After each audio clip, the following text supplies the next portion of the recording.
जय श्री कृष्णा, राधे राधे। हे भगवान शिव, हे प्रकृति के राजा, हे पालनहार, यदि आपके भक्त से कोई गलती हो जाए तो क्षमा करना। हम सब आपकी ही संतान हैं। भगवान शिव के लिए एक लाइक जरूर करें। दोस्तों, सावन के महीने का हर एक समय, हर एक दिन बहुत ही शुभ और मंगलकारी माना जाता है। सावन का हर एक दिन उतना ही पवित्र माना जाता है जितना कि पवित्र गंगा माँ, पवित्र गंगा जल। सावन का महीना भगवान भोलेनाथ की महाशक्ति का महीना माना जाता है और सावन महीने में जितना ज़्यादा हो सके सारे कार्यों का त्याग करें। अगर कोई भक्त विशेष तौर से भगवान भोलेनाथ को खुश करने में लग जाता है तो उसकी कुंडली के सारे कष्ट समाप्त हो जाते हैं। साक्षात भगवान भोलेनाथ उसके जीवन में प्रवेश कर जाते हैं और भोलेनाथ का उसके घर में आगमन हो जाता है। इसी वजह से सावन का विशेष महत्व रहता है। विशेष फलों को देने वाला, विशेष बल प्रदान करने वाला, कुंडली को सुरक्षित रखने वाला मात्र सावन सोमवार का व्रत विशेष है। यहाँ तक कि सोमवार का व्रत रखकर, सावन सोमवार का व्रत करके मात्र कुछ ही पलों में, कुछ ही दिनों में हम कर्ज से बच जाते हैं। यहाँ तक कि भयंकर से भयंकर काल सर्प दोष भी दूर हो जाता है।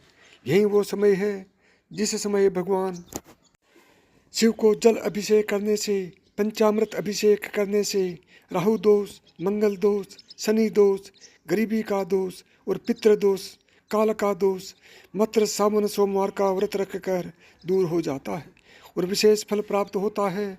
शिव प्रसन्न होते हैं। माता पार्वती तथा माता लक्ष्मी दोनों हाथों से धन की वर्षा करती है। दोस्तों, इसी तरह सावन के बारे में बताया जाता है कि जिस प्रकार आप अच्छे कार्य करके भोलेनाथ को प्रसन्न कर सकते हैं, तो दूसरी चीज़ है कि सावन के महीने में कुछ चीज़ें करने के बारे में कतई मना किया जाता है। इन चीज़ों का अगर आप सावन के महीने में पालन करते हैं तो परिवार में खुशियाँ रहती हैं, अन्यथा आपको दुख की प्राप्ति होती है। दोस्तों, आज हम आपको बताने वाले हैं कि कितना भी ज़रूरी क्यों ना हो जाए, चाहे मौत ही क्यों न आ जाए, कोई आपसे इन चीज़ों को उधार मांगे तो सावन के महीने में भूल कर भी ये 4 चीज़ें किसी को भी ना दे, अन्यथा आपके परिवार में कंगाली देखने को मिल सकती है। महादेव भोले भंडारी कालों के भी काल आपके घर का त्याग हमेशा के लिए कर सकते हैं। दोस्तों, आगे बढ़ने से पहले अगर आप भगवान शिव से प्यार करते हैं तो सच्चे दिल से कमेंट बॉक्स में लिखें ओम नमः शिवाय। दोस्तों, आज के समय में उधार देना या लेना हर व्यक्ति के जीवन में ज़रूरी सा हो जाता है। कोई किसी को उधार देता है तो इस बात के लिए कि उन्हें उनके जीवन में अच्छी चीज़ें वापस प्राप्त हो सके, तो इसकी वजह से वो उधार देते हैं। तो कुछ व्यक्ति सामाजिक सरोकार निभाने के लिए उधार देते हैं। लेकिन दोस्तों, क्या आप जानते हैं सावन के महीने में अगर आप ऐसा करते हैं तो आपके जीवन में कंगाली विद्यमान हो जाती है, घर में क्लेश बढ़ जाते हैं। कम से कम सावन के महीने में तो ऐसा न करें। दोस्तों, बात करते हैं सबसे पहली चीज़ की। सावन के महीने में सबसे पहली चीज़ तो यह है कि भोलेनाथ से जुड़ी किसी भी प्रकार की कोई चीज़ आप किसी भी व्यक्ति को उधार न दें। जैसे कि भोलेनाथ से जुड़ा किसी भी प्रकार का फल, भोलेनाथ से जुड़ा किसी भी प्रकार का वस्त्र और भोलेनाथ से जुड़ी पूजा की सामग्री आप भूलकर भी किसी को भी उधार या दान के तौर पर भी न दें, क्योंकि माना जाता है कि अगर आप इस प्रकार की सामग्री दूसरे व्यक्ति को देते हैं तो आपके घर से भोलेनाथ दूसरों के घर चले जाते हैं और आपको वो नहीं प्राप्त हो पाता है जो भोलेनाथ आपके लिए करने वाले थे। तो सबसे पहले आपको इस बात का ध्यान जरूर रखना चाहिए। दोस्तों, इसी तरह सावन का महीना धन प्राप्ति का महीना भी माना जाता है। भोलेनाथ साक्षात आपके घर के अंदर आगमन करने के लिए आते हैं, तो इस बात का आपको ध्यान जरूर रखना चाहिए कि सावन के महीने में भूलकर भी कोई व्यक्ति आपसे धन उधार मांगने के लिए आता है, थोड़ा बहुत पैसा लेने के लिए आता है, तो आपको उसे उधार पैसा नहीं देना चाहिए और सावन में आपको किसी अन्य व्यक्ति से उधार भी नहीं लेना चाहिए। ऐसी मान्यता है कि सावन के महीने में आप उधार देते हैं या लेते हैं तो वह धन कभी भी लौट कर नहीं आता, बल्कि इस समय दान देने वाला और लेने वाला दोनों कर्ज में डूब जाता है। दोस्तों, सावन का महीना भगवान भोलेनाथ को दूध अभिषेक करने का, भगवान भोलेनाथ को दही अभिषेक करने का महीना माना जाता है और भगवान को सफ़ेद चीज़ें चढ़ाई जाती हैं। दोस्तों, इस बात का ध्यान रखें, सावन के महीने में अगर भोलेनाथ को चढ़ाने के अलावा कोई व्यक्ति सुबह सुबह के समय आपसे दूध, दही, छाछ या फिर संध्या काल के समय में उधार मांगने के लिए या ऐसे ही मांगने के लिए आ जाता है तो आपको भूलकर भी किसी अन्य व्यक्ति को नहीं देना चाहिए। अगर आप भोलेनाथ को चढ़ाने के अलावा ऐसा कार्य करते हैं तो मान लीजिए आपके घर की लक्ष्मी दूसरों के घर चली जाती है और साक्षात भोलेनाथ के क्रोध का भी आपको सामना करना पड़ेगा।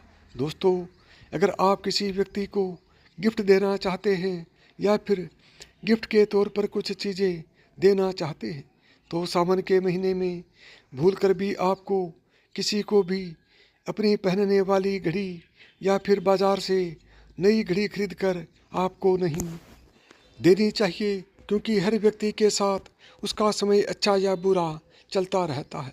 आपको घड़ी किसी से लेने भी नहीं चाहिए। अगर किसी व्यक्ति का समय अच्छा है या आपका भी समय अच्छा चल रहा है और अगर आप किसी व्यक्ति यानी कि अन्य व्यक्ति को अपनी घड़ी दे देते हैं तो आपको आने वाले समय के अंदर अच्छे परिणाम देखने को नहीं मिलते। इस बात का आपको ज़रूर ध्यान रखना चाहिए। दोस्तों, सावन के पवित्र महीने में कुछ चीज़ें ऐसी होती हैं जो आपके घर की सुख समृद्धि से जुड़ी होती हैं, तो ऐसे में वो चीज़ें किसी भी व्यक्ति को उधार नहीं देनी चाहिए, वह भी संध्या काल होने के बाद।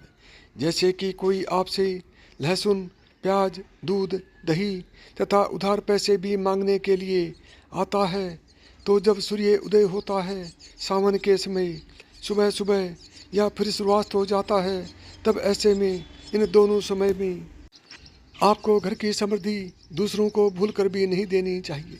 माना जाता है कि अगर आप ऐसा करते हैं तो आपके घर की सुख समृद्धि तथा माता लक्ष्मी दूसरों के घर चली जाती है और आपको उसका अच्छा परिणाम देखने को नहीं मिलता। दोस्तों, सावन के पवित्र महीने में आपको उन बातों का ध्यान जरूर रखना चाहिए जो दान पुण्य से जुड़ी होती हैं। दान पुण्य करना हिंदुस्तान की परंपरा रही है। हर व्यक्ति दान पुण्य करके सावन के पवित्र महीने का लाभ उठाता है, लेकिन सावन में आपको 2 प्रकार के वस्त्र न तो खरीद कर लाने चाहिए और न ही किसी व्यक्ति से लेने चाहिए और न ही किसी व्यक्ति को देना चाहिए। इसके अंदर पहली चीज़ होती है काले और सफ़ेद कपड़े। आप विशेष रूप से ध्यान रखें, भूलकर भी किसी भी सुहागिन महिला को सफ़ेद कपड़े उधार या फिर दान दक्षिणा के तौर पर नहीं देने चाहिए। माना जाता है कि अगर आप ऐसा करते हैं तो उसके वैवाहिक जीवन को प्रभावित करता है और उसके वैवाहिक जीवन में दुख आते हैं, तो इसी वजह से उसका ध्यान रखना चाहिए। दोस्तों, विशेष तौर पर काले कपड़े आप किसी को भी दान के तौर पर या उधार के तौर पर सावन के महीने में नहीं दें।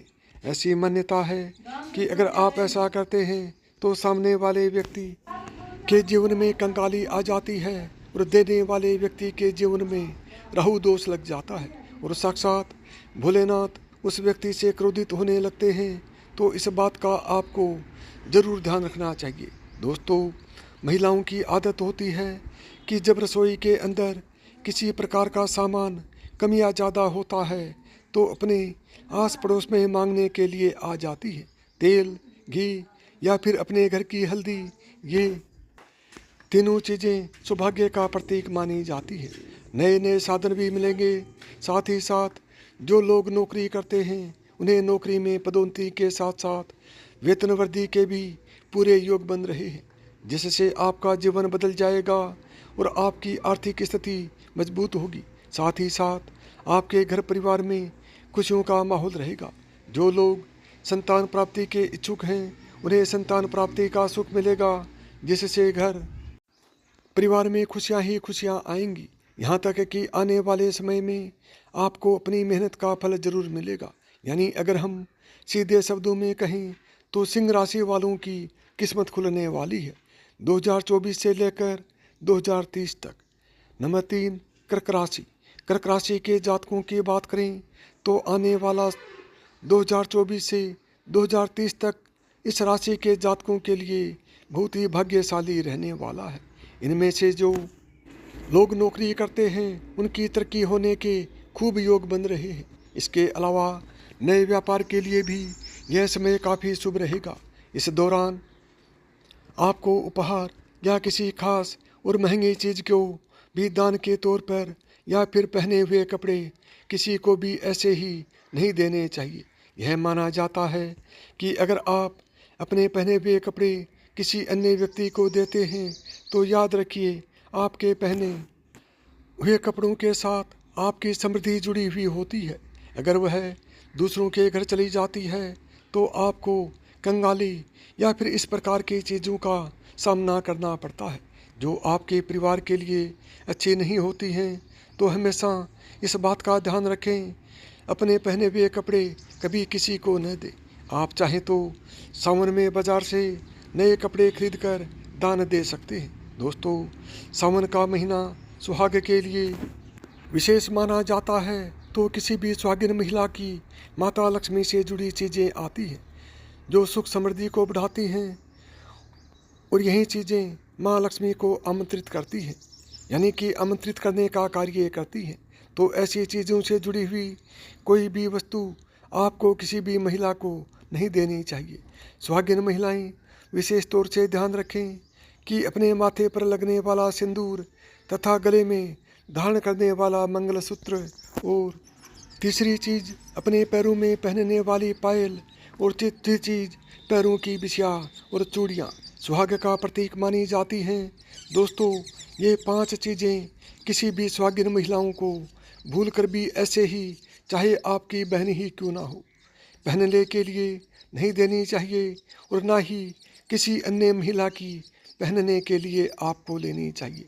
इस बात का ध्यान रखें तो निश्चित तौर पर आपको इसका प्रभाव देखने को मिल जाएगा और देखते ही देखते भोलेनाथ की विशेष कृपा भी आपको देखने को मिल जाएगी। दोस्तों, जो व्यक्ति सावन के महीने में रोज़ इस्तेमाल में आने वाले नमक को दान करता है तो उसकी किस्मत चमक जाती है। भगवान भोलेनाथ की कृपा उसके ऊपर सदा बरसती है। सावन में नमक का दान हर हाल में आपको करना चाहिए। अगर आपको सुख समृद्धि की इच्छा है, भगवान भोलेनाथ की असीम कृपा पाना चाहते हैं तो सावन में नमक का दान करना ना भूलें। नमक का दान करने से पहले उसमें दक्षिणा अवश्य डालें तथा थोड़े चावल का भी दान करें। नमक का दान सर्वश्रेष्ठ माना जाता है। आप रातों रात अपना भाग्य बदल सकते हैं। यदि आपको मेरी बताई हुई बातें पसंद आई हों तो वीडियो को लाइक करें, ज़्यादा से ज़्यादा दोस्तों में शेयर करें। यदि चैनल पर पहली बार आए हैं या चैनल को अभी तक सब्सक्राइब नहीं किया है तो चैनल को सब्सक्राइब करें, ऑल बटन को दबाएं ताकि मेरे आने वाली प्रत्येक वीडियो का नोटिफिकेशन आपको सबसे पहले मिले।